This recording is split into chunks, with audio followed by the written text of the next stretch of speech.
నేడు వైసీపీ అధినేత జగన్ పల్నాడు జిల్లాలో పర్యటించారు. సత్తెనపల్లి నియోజకవర్గం రెంటపాళ్లకు చెందిన వైసీపీ కార్యకర్త నాగమల్లేశ్వరరావు కుటుంబాన్ని ఆయన పరామర్శించారు. అయితే మొదట జగన్ పర్యటనకు పోలీసుల అనుమతి లేదని చెప్పేశారు.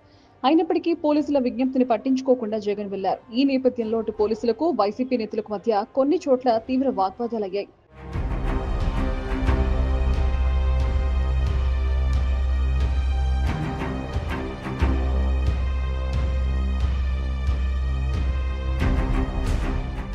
ఇటీవల జగన్ పొదిలి పర్యటనలో శాంతి భద్రతల సమస్య వచ్చింది. ఇప్పుడు కూడా అదే జరుగుతుందనేమనే భయంతో జగన్ సత్తెనపల్లి టూరుకు పోలీసులు అభ్యంతరం చెప్పారు. ప్రస్తుతం ఉన్న పరిస్థితుల్లో కార్యకర్త కుటుంబాన్ని తాడేపల్లికే పిలిపించుకునే అవకాశం ఉంది. కానీ అదే పనిగా మేం వెళ్లేదే అంటూ సోషల్ మీడియా వేదికగా వైసీపీ నేతలు తమ క్యాడర్ని రెచ్చగొట్టారు.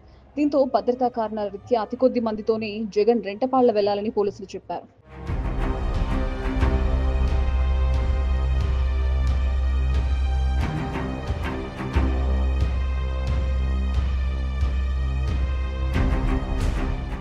జగన్ పల్నాడు పర్యటన నేపథ్యంలో పోలీసులు అనుకున్నట్లుగా అనేక ఘటనలు జరిగాయి.